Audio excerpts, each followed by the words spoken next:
End of January 2018. Sitting here at the Think Spot, as usual, making notes. Now, here's something you don't know. When I'm making these notes, whether it's snowing, whether it's 104 degrees, and I'm training or whatever, I'm standing here staring at a plaque. It's a plaque in a park. The park is called Frederick Douglass Park. And there's a plaque. And I've never seen anyone who walked in the park ever even read it. And I don't think one of these people in their hood or here or come to this park even know what the name of the park is.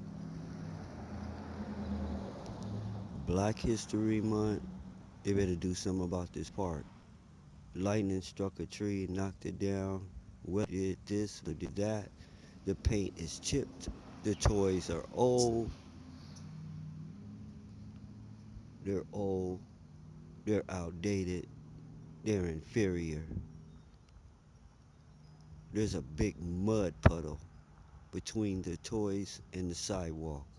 That if a kid walks directly from the sidewalk to the toys, they will step in mud, and it's hidden inside the grass where sprinklers were broken. There's not one sign posted for not littering, so there's trash.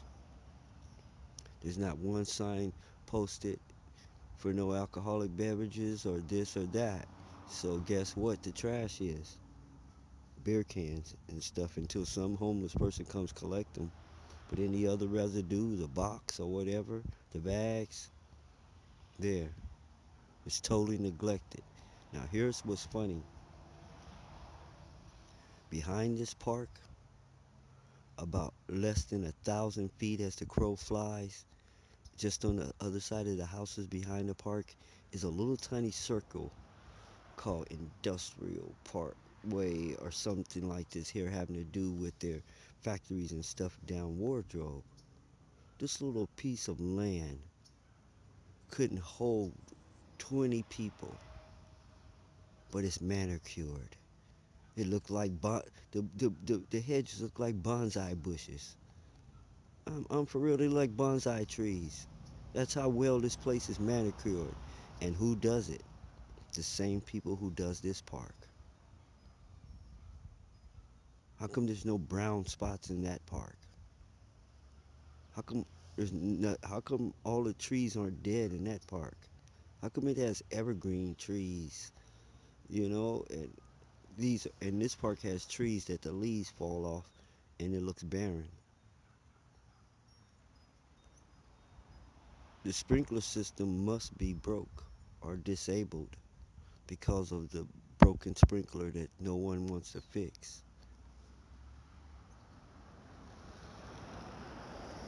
Here's the sad part. People who should have been retired, who do absolutely nothing, come by here, stop, pick up some trash, empty the one trash can that's here. That's his job. 25, 30, 45. I don't know how much money city make workers make. But for but you're not gonna we're not gonna pay you for to do nothing. I hate that American worker ethic. You know what the American work ethic is? Forget all the hoopla and all the rhetoric. I'm gonna tell you from experience, being one, being around them, hiring them, working with them my whole life.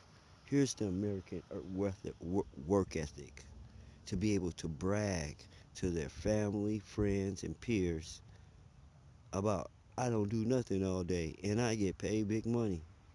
That's their goal. To be in a job where they don't do nothing and get paid for it. So you have to watch them because that's their goal get paid for doing nothing. They're not out to work. They're out to brag about how easy their job is and how much money they get paid for doing nothing. They're trying to be a pimp, is what they're trying to do. They picked the wrong occupation. We don't need no pimps on city payroll.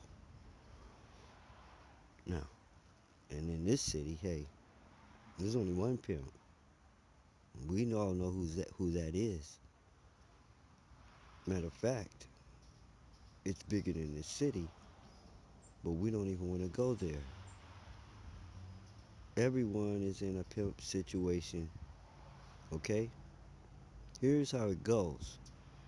You have societies that seek to be pimps, but publicly they down it. But they all wish they were pimps.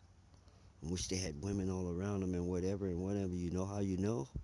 It shows in the design of the cities, the design of the businesses, the design of the society.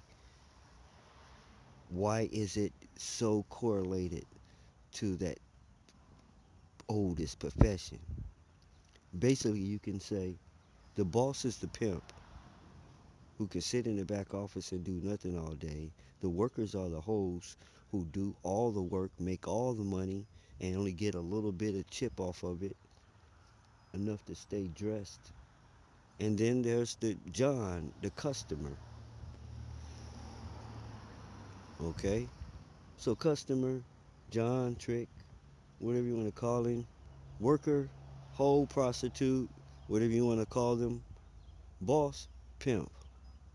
And the whole society over here is set up like that. But everyone's pretending. They have nice words for it over here and bad words for it over here, playing a sound game. See some superficial, very weak, primitive creatures. Everything is on sight and sound. None of it goes any deeper. It's all skin deep. The whole society is superficial. It's all fake and phony. It's a facade. They care about what sounds you are making, what made up sounds you are making over natural sounds, telling them what is around them. Remember, you hear a dog barking, you picture a dog. You hear a bird chirping, you picture a bird. Regardless, okay? Even if you hear a car motor, you picture a car. But when it comes to words, they didn't taught you to picture all kinds of things to sounds that don't go with them. Okay? Just make up a sound and associate pictures and things with it. And this is where their whole brain went sideways. Language. There can be no arguments without language, and there could be no wars without arguments. There cannot even be these messed up, insane thoughts without these languages. Made up sounds that don't go with the natural order of things. Remember, the natural order of things is when you hear something, a picture of that thing is supposed to appear in your mind. You don't have to see it. You hear a train, you see a train in your head. You hear a plane, you see a plane in your head. Language breaks that rule. It makes sounds that have nothing to do with the picture. Its name has nothing to do with it at all. It's just a sound someone made up to associate with a thing. And in every place, a different person made up a different sound for the same damn thing. That's why they're not on the same page. That that is the number one reason they are not united in one world, or that's the one, that's the biggest thing that's separating them. Sound. Now how's that for insane? A world separated by sound. There's no walls between them, but they feel separated in their mind because of sound. We make these sounds, they make those sounds. They're different. Same damn people from the same damn places trying to pull off a scam. Amnesia patients trying to claim they're someone else. And so that's another story. This note could be edited out or it could be left.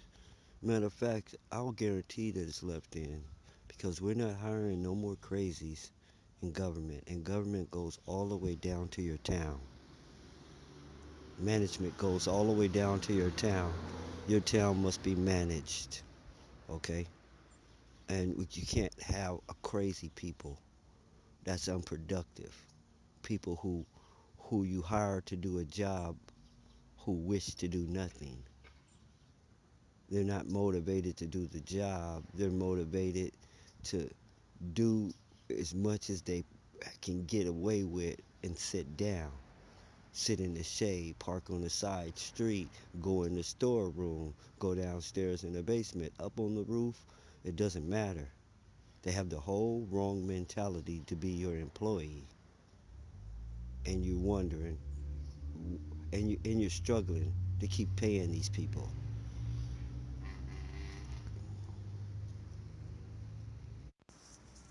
City workers in the park is just an example. It stretches through every facet of our society. Lazy people who dream of getting paid for doing little or nothing and go brag about it. I'm telling you, that's what they dream of, and you know it. You got friends. What do they come to you and brag about? There's two kinds. The one who brags about how hard he has to work for little or nothing, and the one who's bragging about how much he makes for sitting on his butt or doing nothing. The second one has to go, and the first one needs that money. So if we fire the second one, we can pay the first one more.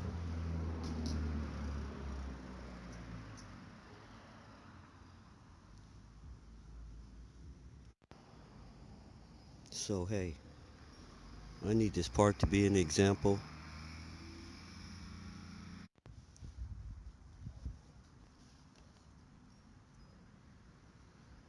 So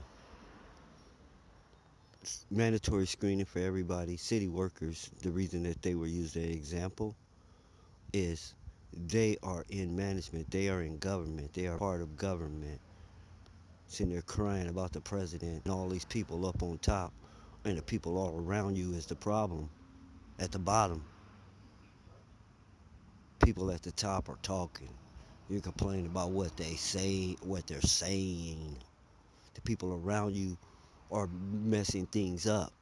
You're not complaining about what they're doing. You're blaming it on the talkers, not the ones doing it. Listen, I'm going to remind you, there's no such thing as a government. It's not a noun, okay? It's an action. The word to use is probably management.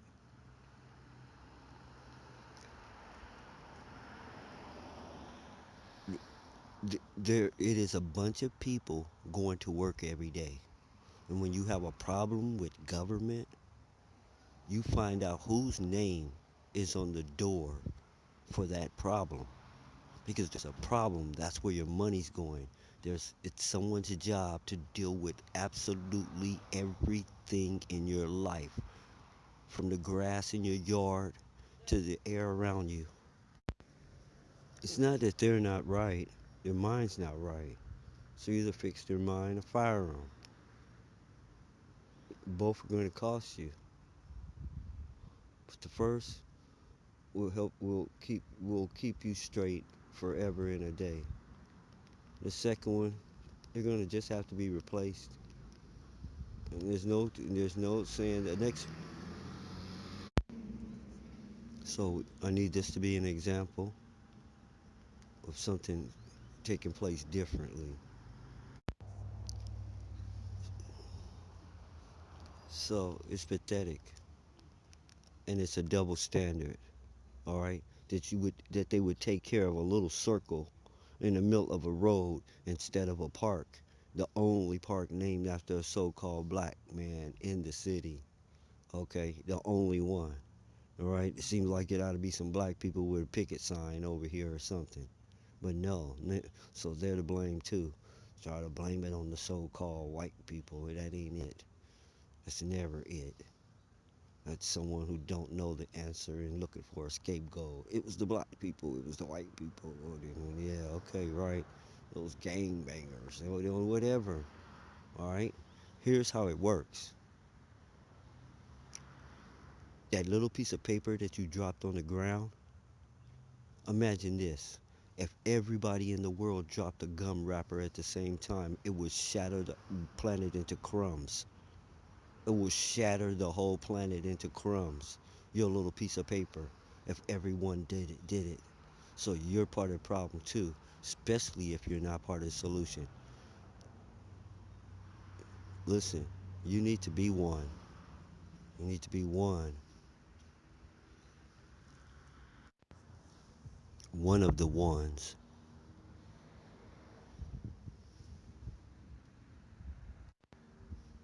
Work ethic has fell off, and I don't know the percentage. All I know that it isn't total, because it isn't me and I have friends.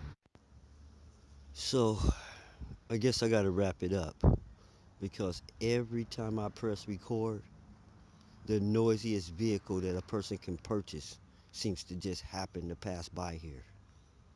See, I got a bunch of people talking about a last ditch effort. We're not going out without a fight and all kinds of crap. You already know what I'm getting ready to say. They're insane. And they're first on the hit list. Here's a sign of the second person to fire. Anyone condoning or defending this crap, they get the axe. So we have to make it right. You can't wish it was right. You can't hope it was right. And where do you start? You start with you, the person in the mirror. See, before you can speak on anything or say anything that anyone else will value, you have to be something of value. That's what makes your statements of value. The fact that you are about something that they value. They will listen to you. If you're just someone running your mouth, everybody got complaints, man. Everybody got complaints about everything because the world sucks. Do you got any solutions? What are fir- First thing they're gonna say is the same thing they said to you the last 100,000 times. What are you doing about it? Well, you're trying to rally me. What are you doing? So every time you say anything to anyone in this society, they're gonna try to flip it back on you and say, "Hey, you do it too." Like that's a justification for them doing it, or that makes it all right for them to do it because 10 other people do it, or 1,000 other people do it, or a million other people. No, that doesn't change it at all how many other people are crazy. It doesn't justify your craziness. Okay? Now, we got to wrap this note up. Many more notes to go to. The hours of these notes could take a person their entire life. So I'm trying to keep them short because there's going to be too many of them. We're talking about every issue in life that can be spoke upon. That's a lot of recording, a lot of note, and a lot of listening. Only the dedicated gonna make it. You'll know. We'll all know in the end because we'll be the only ones alive. Everyone else will be dead. We'll be the last ones left. If you follow this path, you'll be one of the last ones standing always. You'll be one of the ones always.